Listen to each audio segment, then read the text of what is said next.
राधे राधे महाराज जी।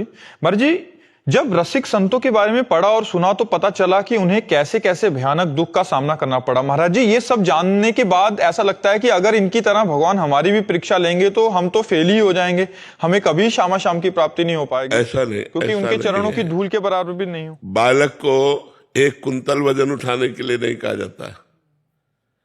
भगवान पहले क्षमता देते हैं, फिर दुख देते हैं। पहले क्षमता देते हैं, प्रतिपल उस कष्ट को सहा जा रहा है। जब तक जिएंगे तब तक सहा जा रहा है, जीना ही इसी से है। लेकिन मुझे कोई परेशानी नहीं, मैं एक आनंद में आनंदित हूं। मैं अपने विचारों में खूब तृप्त हूं, खूब संतुष्ट हूं, खूब प्रसन्न हूं। शरीर की कोई परवाह नहीं है। भगवान ने पहले शरीर से बेपरवाह किया और फिर शरीर का रोक दिया। अगर हम अभी अपने रोग में आ जाए तो हम सैया पे पड़े रहें, उठ के बैठने लायक ना रहे। ये भागवतिक क्षमता है, सांसारिक क्षमता नहीं है। शरीर बल से युक्त है। हम ये आपको बताना चाहते हैं, जिस दुख से आप दुखी होकर के, जिस भय से आप भयभीत होकर के भगवत मार्ग में चढ़ने के लिए आप कमजोर बन रहे हैं, उसी को मैं पुष्ट कर रहा हूं। ऐसा नहीं है कि भगवान दुख दे देते और सड़ता रहता है। भगवान दुख देते हैं 100 ग्राम और सुख देते हैं 1 किलो। 100 ग्राम के ऊपर 900 ग्राम चढ़ा रहता है, इसलिए आनंद में मगन रहते हैं। हम प्रतिपल आनंदित हैं। तुम शायद उतना आनंदित नहीं होगे, स्वस्थ होते हुए भी तुम उतना आनंदित नहीं होगे, अस्वस्थ होते हुए हम जितना आनंदित हैं। हम अपने आनंद की बात नहीं कह सकते। हर समय मैं आनंद में डूबा रहता हूं। किसके बल से? भगवान के बल से। अगर शरीर की बात आवे तो अभी मैं बेकार हो जाऊं। शरीर ऐसे है जैसे आपका शरीर, ऐसे हमसे शरीर दूर है। हम अपने आप में मगन रहते हैं, अपने आप में आनंदित रहते हैं। इसलिए ये निराशा तो मन में लाओ मती कि भगवान संतों को या भक्तों को कष्ट देते हैं। कष्ट आपको दिखाई देता है, देते नहीं है। क्यों? अब जैसे मेरा आखिरी जन्म है, मुझे पता है मेरा आखिरी जन्म है। अब अनंत जन्मों का हिसाब मुझे इस जन्म में भोगवा करके पार किया जाएगा। तो वो थोड़ा थोड़ा थोड़ा थोड़ा कष्ट देते देते देते, मतलब मिलना है पहाड़ जैसा और उसे राई जैसा दे दे करके भुगवा कर भगवान हिसाब बराबर, आवागमन से खत्म खेल। इसीलिए बड़े संतों में बड़े बड़े कष्ट देखे जाते हैं, क्योंकि उनका संसार समुद्र से अब आवागमन से मुक्ति हो गई। अब उनका जन्म नहीं होगा। तो जो हिसाब है, किसी को कैंसर, किसी को ये बड़े बड़े रोग दे दिए जाते हैं और उस रोग से लड़ते हुए संसार का उद्धार करते हैं। जैसे रामकृष्ण परमहंस जी के गले में कैंसर था, हजारों आदमियों का उद्धार करते हैं, अपना उद्धार करते हैं, हजारों का उद्धार करते हैं और जय जय होती है ऐसे संतों की। तो ये मत सोचो कि भगवान हमको ऐसा कष्ट दे सकते हैं। भगवान अगर कष्ट देंगे तो उसके साथ इतना बड़ा बल देंगे। यद्यपि कष्ट आपका प्रारब्ध होगा और कृपा भगवान के बल की होगी कि आप रौंद करके उस कष्ट को निकल जाएंगे, आप आनंदित रहेंगे। आप चिंता न करें, ऐसा कष्ट नहीं देते कि भक्त उसमें व्यतीत होकर वो भगवान से दूर हो जाए, वो संसार में फंस जाए, वो दुख में फंस जाए। ऐसा कभी नहीं होता, पक्का समझो।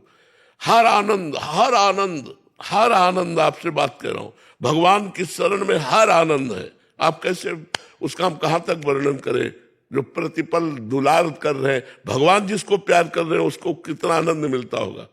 आपको भी प्यार कर रहे हैं, लेकिन आप भगवान के प्यार की तरफ न देखकर संसार के प्यार की तरफ देखते हैं, इसलिए आप हमारे भगवान के प्यार को नहीं देख पा रहे हैं। और जब मेरे तो गिरधर गोपाल दूसरों न कोई, तो सीधे भगवान पे दृष्टि होती है और फिर उनके प्यार का अनुभव होता है। तो आप ऐसा डरिए मत। विपुल शिंदे जी, नासिक से। राधे राधे महाराज जी। महाराज जी, आपके चरणों में कोटि कोटि प्रणाम। महाराज जी, स्वरूप अनुसंधान प्राप्त होने के लिए क्या करें? विवेक। स्वरूपानुसंधान विवेक के द्वारा होता है, और वो विवेक सदगुरु संत का आश्रय लेने से होता है। बिन सत्संग विवेक न होई। बिना साधु संग के, बिना आत्मबोध प्राप्त महापुरुष के विवेक का जागरण नहीं होता। विवेक वही जो सत असत का निर्णय कर सके। सत ब्रह्म, असत माया। उमा कहूं मैं अनुभव अपना, सत हरि भजन जगत सब सपना। जब विवेक जागृत होगा तो जगत स्वाप्निक लगने लगेगा। जैसे स्वप्न के पदार्थ जगने पर झूठे नजर आते हैं, स्वप्न में नहीं, ऐसे विवेक हो जाने पर जगत की जितनी मान प्रतिष्ठा वाहवाही सुख सामग्री भोग सामग्री ये सब मिथ्या नजर आने लगती है। स्वरूपानुसंधान के लिए सबसे पहली आवश्यकता है सत असत का ज्ञान, विवेक, वो साधु संग से प्राप्त होता है। दूसरा, समस्त भोगों से वैराग्य, लोक परलोक के समस्त भोगों से वैराग्य। क्योंकि जब तक हम शरीर भाव में रहेंगे तब तक मन और इंद्रियों की गुलामी के कारण जो मन इंद्रियां कहेंगी उन भोगों को हम भोगते रहेंगे, और जब तक हम भोग भोगते रहेंगे तब तक करता और भोगता रहेंगे, स्वरूपानुसंधान नहीं हो सकता। स्वरूपानुसंधान के लिए इंद्रिय और मन का व्यापार बंद करना होगा। तपस्या और भजन के बल से विवेक के द्वारा जाने हुए सत्य में स्थित होना पड़ेगा और असत का त्याग करना पड़ेगा। इसे कहते हैं लोक और परलोक के भोगों का वैराग्य। तीसरा, षट संपत्ति। पहला, शम, इंद्रियों का भोगों से हटाना। दम, मन का अपने वश में करना। उपरति, भोगों के समीप रहने पर भी भोगने की इच्छा ना होना।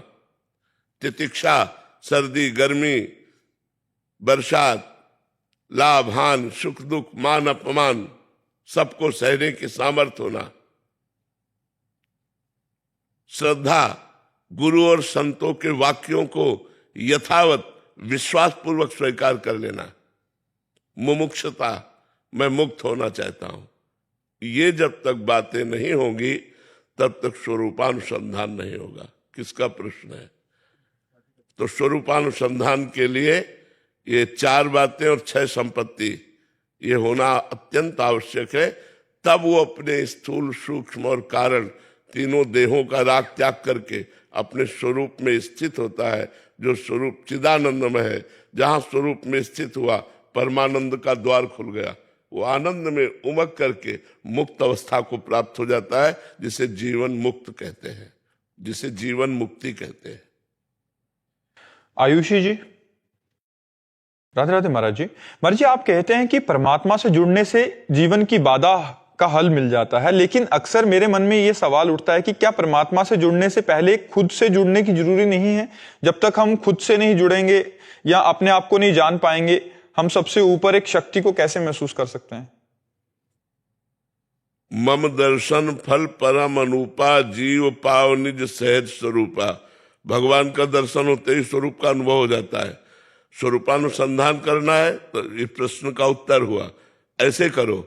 और अगर सहज में जीना है और सहज में प्रभु को प्राप्त करना है और सहज में अपने आप को जानना है तो राधा राधा नाम जप करो, गंदे भोगों का त्याग करो और भगवान से प्रार्थना करो। तो सोई जानई जेहि देह जनाई और जानत तुम्हें तुम्हें हो जाई, वो खुद भगवत स्वरूप हो जाता है। ब्रह्मविद ब्रह्म ही भवति, जो ब्रह्म को जान लेता है वो अपने ब्रह्म स्वरूप में स्थित हो जाता है। तो चाहे भगवान के दर्शन की लालसा करो, चाहे स्वरूपानुसंधान करो, बात एक ही है। तत्वबोध और भगवत प्रेम दोनों समान कक्ष की स्थितियां हैं, उसमें कोई अंतर नहीं है। तो चाहे अपने को पहले जानना शुरू करो, तो जो आपने प्रश्न किया उस उत्तर को समझिए। और यदि भक्ति से चलना है तो भगवान की आराधना करो, अपने आप को जान जाओगे, भगवान जना देंगे। भगवान का दर्शन होते ही जीव को निज स्वरूप का अनुभव हो जाता है। मम दर्शन फल परम अनुपा, जीव पाव निज सहज स्वरूपा। प्रेमलता जी, मुंबई से। राधे राधे महाराज जी। महाराज जी, हर व्यक्ति अपने पूर्व कर्मों के आधार पर कुछ प्रकृति लेकर पैदा होता है। क्या खराब प्रकृति को पूर्णतः बदलना संभव है? बिल्कुल संभव है। इसी को तो हम बदलने के लिए मनुष्य शरीर प्राप्त किया है। हमारे हजारों जन्मों की वासनाएं हमारे स्वभाव की रचना करती हैं। जैसे जैसे हमने आचरण किए वैसा स्वभाव बनता है। जैसे किसी किसी के आचरणों से ऐसा स्वभाव बन जाता है, क्रूरता, आक्रामक स्वभाव, हिंसक स्वभाव। वो जो हमारे क्रियाएं होती हैं जो हमारी कामनाएं होती है, जो हमारे संकल्प होते हैं, जो हमारी वासनाएं होती है, वो हमारे स्वभाव की रचना करती है। अब यदि हमारे भागवतिक स्वभाव अभी हो जाए तो हमारा जीवन कल्याणमय हो जाए। अब दुर्वासनाओं के कारण हम भागवतिक स्वभाव बनाना चाहते हैं, पर दुर्वासनाएं में बार बार फेल कर देती है, बार बार हमें वासनाओं में गिरा देती है। अब हमको खड़ा होना पड़ेगा कमर कस के, मर चाहे जाऊं अधर्म युक्त भोग नहीं भोगूंगा, खड़ा होना पड़ेगा। ये फिसड्डी स्वभाव से नहीं होगा, आज कसम खाई कल तोड़ दिया, ऐसे नहीं परमार्थ में चला जाता। परमार्थ में चला जाता है, आज मैंने नियम लिया है, अब इस नियम का प्राणपण से निर्वाह करूंगा, मर चाहे जाऊं नियम नहीं तोड़ूंगा। ऐसा जिद्दी स्वभाव वाला माया पर विजय प्राप्त करता है। काम क्रोध आदि दोषों पर विजय प्राप्त करना कोई खिलवाड़ नहीं है। तो अपने स्वभाव को बदलने के लिए ही तो हमें मानवदेह मिली है। हमको चाहिए संत सदगुरुदेव की शरण में हो करके उनके द्वारा बताए हुए साधना के मार्ग से हम भगवान की प्राप्ति करें, भगवान का स्वरूप जाने और इस माया प्रपंच से मुक्त हो। नहीं, बड़ी दुर्गति है। आज हम मनुष्य हैं, कपड़ा पहने बैठे, लेकिन कितने जीव ठंडी में ठंडक का दुख भोग रहे हैं, कितने जीव प्यासे हैं, कितने जीव भूखे हैं, कितने जीवों को उबाल के खाया जाता है, कितने जीवों की हत्या की जाती है। देखो ना क्या संसार में हो रहा है। तो हम ही अगर कर्म बिगड़ गए तो बकरा बनेंगे, मुर्गा बनेंगे, गाय बनेंगे, भैंस बनेंगे, और ये राक्षसी बुद्धि वाले लोग काट काट के खाएंगे। इसलिए भजन करो और इस माया से मुक्त हो जाओ। और चिदानंद भगवान यही थोड़ी लोग है। अब जैसे एक गांव का आदमी न जानता हो तो क्या जानता है मृत्यु लोक में एक अमेरिका भी है। लेकिन आप लोग पढ़े हुए तो आपको पता है हर देश है। ऐसे ही केवल मृत्यु लोक नहीं है, स्वर्ग लोक है, महालोक है, जन लोक है, तप लोक है, सत्य लोक है, अतल वितल महातल तलातल रसातल पाताल, ये लोक है। अगर हम भजन करें तो इसमें क्यों आएंगे, इस गंदे लोक में जहां बार बार जन्मना, बार बार मरना, नाना प्रकार के भोगों की वासनाओं में पिसना, नाना प्रकार के दुख, शरीर रोग से ग्रसित, मानसिक चिंताएं। हम ऐसे लोक में जाएंगे जहां आनंद है। अगर और भजन कर लेंगे तो भगवान को प्राप्त हो जाएंगे। तो मनुष्य जीवन मिला ही उन्नति के लिए है, लेकिन हम लोग सांसारिक उन्नति को ही मान करके संतुष्ट हो जाते हैं और आध्यात्मिक उन्नति की तरफ ध्यान नहीं देते। और सांसारिक उन्नति जितनी होती सब यहीं की यहीं धरी रह जाती है। आपका चाहे जितना नाम हो, आपकी चाहे जितनी संपत्ति हो, आप चाहे जितने वैभवशाली हो, मरोगे तो तुम्हारे साथ कुछ जाएगा क्या। अब नया शरीर मिला तो पुराने शरीर की वाहवाही किस काम की रह गई। तो इसलिए नाम जप करो और अच्छे स्वभाव की रचना करो, शास्त्र स्वाध्याय करके, संतों का संग करके, गंदे आचरणों का त्याग करके हम अच्छे आदमी बने। हम ऐसे आदमी कम से कम बन जाए कि हम किसी से मिले तो हमारी याद करें। क्या सुंदर व्यक्तित्व, क्या सुंदर उसकी वाणी, क्या सुंदर उसका आचरण, कितना नम्र व्यवहार। ऐसा हमारा स्वभाव नहीं बनना चाहिए कि एक बार आदमी जो मिले वो भगवान से बनावे कि ऐसे आदमी से हमें कभी मत मिलाना। हमारा ऐसा क्रूर स्वभाव नहीं होना चाहिए, हमारा परोपकारी स्वभाव होना चाहिए। तो हम अपने स्वभाव को भजन बल के द्वारा बदल सकते हैं। खूब नाम जप करो। डिम्पल रानी जी, राधे राधे। महाराज जी, मन ने जप की संख्या को पकड़ लिया है और नाम व मंत्र का ध्यान नहीं होता, केवल रटन ही हो रहा है, क्योंकि मतलब संख्या पर ज्यादा ध्यान रहता है। कोई बात नहीं, चलाते रहो। आगे चल करके स्थिति आ जाएगी कि मंत्र में स्थिति रहेगी, संख्या पे नहीं। अभ्यास करते रहो, बहुत सुंदर अभ्यास कर रहे हो, करते ही रहना चाहिए, इसे और बढ़ाते रहना चाहिए। नेहा जी दिल्ली से, राधे राधे। महाराज जी, क्या हमें नाम जप करके बाकी सब भगवान पर छोड़ देना चाहिए? हाँ, बिल्कुल छोड़ देना चाहिए। अपने कर्तव्य का पालन करते हुए फल को भगवान के ऊपर छोड़ देना चाहिए और नाम जप करना चाहिए। कर्मण्ये वाधिकारस्ते मा फलेषु कदाचन। भगवान ने कहा कर्म पर तुम्हारा अधिकार है, फल पर नहीं। फल के समय सुख दुखे समय कृत्वा लाभालाभो जया जयो। सुख दुख में समान भाव, लाभ हानि में समान भाव, जय पराजय में समान भाव, और निरंतर नाम जप और कर्म करते हुए कर्म फल को भगवान के चरणों में समर्पित करना, ये सिद्ध महापुरुष का लक्षण है। हम लोग कर्म करके उसकी आशा रखते हैं कि कर्म फल में सफलता प्राप्त हो, लेकिन सफलता और असफलता प्रारब्ध से है। अगर आपका पाप कर्म जोर है तो चाहे जितने पढ़े लिखे हो, डिग्री लिए घूमो, नौकरी नहीं मिलेगी। और आपका पुण्य कर्म जोरदार है तो आप झटके में चले जाएंगे। तो असफलता और सफलता ये प्रारब्ध पर जुड़ी हुई है, कर्म पर हमारा अधिकार है। एक बार प्रारब्ध फेल करेगा, 2 बार फेल करेगा, तीसरी बार तो पार ही हो जाएंगे। इसलिए हमें अपने कर्तव्य कर्म को करते रहना चाहिए। राहुल गुप्ता जी। जय श्री हरिवंश महाराज। राधे राधे महाराज जी। महाराज जी, भक्ति व्यक्तिगत मुक्ति है, सामाजिक जिम्मेदारी भी है? नहीं, भक्ति में सामाजिक जिम्मेदारी नहीं है। भक्ति जब हम व्यक्तिगत करते हैं तो समाज का अपने आप कल्याण होता है। जैसे हम इत्र की शीशी फोड़ दें तो सुगंध अपने आप फैल जाएगी, सुगंध सबको मिल जाएगी। ऐसे ही जब हम काम विजयी होते हैं तो हमारा समाज से व्यभिचार का दोष हट गया। क्रोध विजयी होते तो हम किसी की हिंसा नहीं कर सकते। लोभ विजयी है तो हम किसी की बेईमानी नहीं कर सकते। समाज में मंगल में जो वातावरण है वो एक आदमी पैदा कर सकता है। वो समाज को नहीं सुधार रहा, वो अपने को सुधार रहा है, लेकिन अपने सुधार से ही समाज का बहुत बड़ा मंगल हो रहा है। अगर समाज में एक आदमी दुष्ट हो तो समाज का अपने आप हानि होने लगती है। और अगर एक साधु हो एरिया में, एक साधु हो तो वो एरिया पवित्र हो जाती है, वो प्रांत पवित्र हो जाता है। तो इसलिए पहली जिम्मेवारी हमें भक्ति को समेटना। अगर हम अपनी भक्ति को हृदय में समेट करके उजागर कर दिया तो सतरत लोकांता रहती, उससे लोक का लोक खुद तर जाता है। जैसे आप दर्शन कर रहे हो तो दर्शन से पाप नष्ट हो रहे, संत दर्श जिम पातक तरई, वचन सुन रहे हो, इससे ज्ञान प्राप्त हो रहा है। तो वो जो महापुरुष भगवान की भक्ति में लगा है वो जगत कल्याण की भावना नहीं करता, लेकिन जगत कल्याण स्वयं होता है, स्वयं होता है। जैसे पुष्प में सुगंध आ जाए तो एरिया में सुगंध स्वयं फैल जाती है, ऐसे अगर हम भगवत प्राप्त हो गए तो जगत कल्याण अपने आप होने लगता है। जगत की जिम्मेवारी नहीं होती, भगवान की जिम्मेवारी जगत की है और भगत की जिम्मेवारी भगवान का स्मरण करना है, भगवान का चिंतन करना है, भगवान को रिझाना है। और इसी बात से जगत का कल्याण होता है, क्योंकि उसका नशा है। वो भगवान का यश गाएगा, भगवान का नाम कीर्तन करेगा, भगवान में तो कहीं भिक्षा पाएगा, जिसका अन्न पाएगा उसका मंगल कर देगा। जिस पर उसकी दृष्टि गई या उस पर जिसकी दृष्टि गई उसका मंगल कर देगा, वो मंगल स्वरूप हो जाता है। तो समाज का अपने आप उससे कल्याण होता है।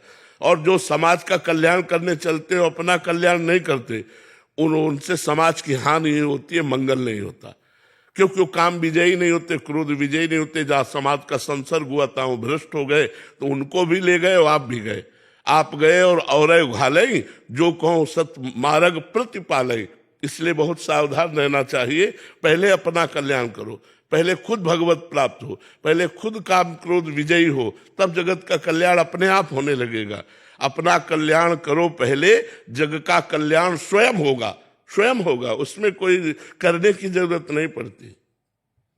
चांदनी जी हैदराबाद से। राधे राधे महाराज जी। महाराज जी, कई बार नाम छूट जाता है और कोई दुविधा या कठिनाई आने पर ही नाम स्मरण आता है, तब मन में ये गलानी होती है कि भगवत प्राप्ति कराने वाले नाम को हम सांसारिक स्वार्थ हेतु खर्च कर रहे हैं, ये जानते हुए कि हम अपने और अपनों की कामनाओं खर्च की तरफ तो नहीं आपको सावधान करते। भगवान का नाम खर्चा ही नहीं होता है। एक बार राधा कहा तो एक बार राधा की कीमत पूरा संसार नहीं है। एक राधा नाम की कीमत पूरा संसार नहीं। एक प्रसंग आता है, 2 भाई थे, एक का नाम था कर्मचंद्र, एक का नाम धर्मचंद। जो धर्मचंद थे वो बड़े थे, कर्मचंद छोटे थे। नाम महिमा में आता है।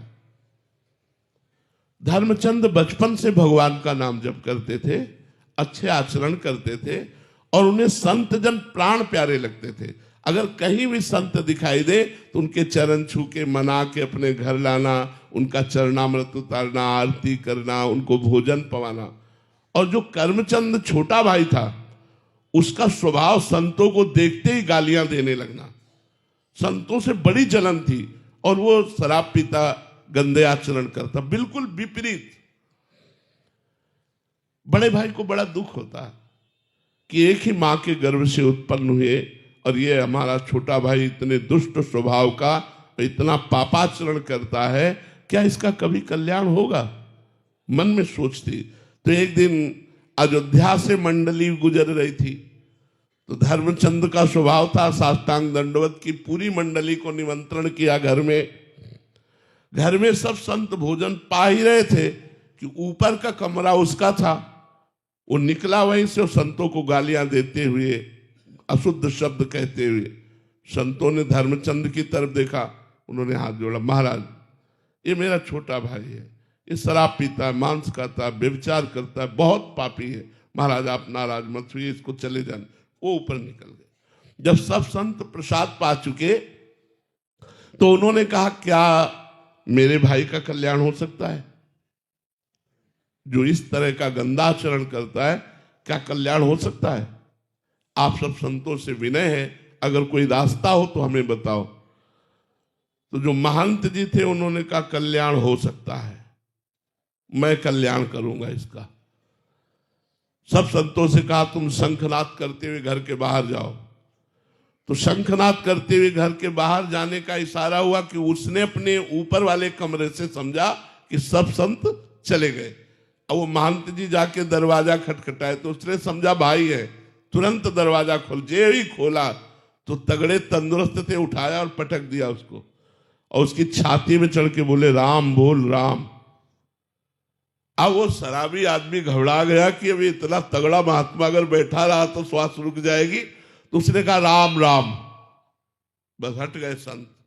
बोले, जा, ये तेरा कल्याण करेगा और मेरे प्रताप से तुझे ये स्मृति रहेगी कि तू कभी इस नाम को बेचना मत, इसकी कीमत मत लेना। थोड़े दिन में उसको कैंसर हुआ और वो मर गया। मर गया तो यमराज के दूत यमपुरी में ले गए। न्यायाधीश यमराज है। यमराज ने उसका खाता खोला, सब गंदा।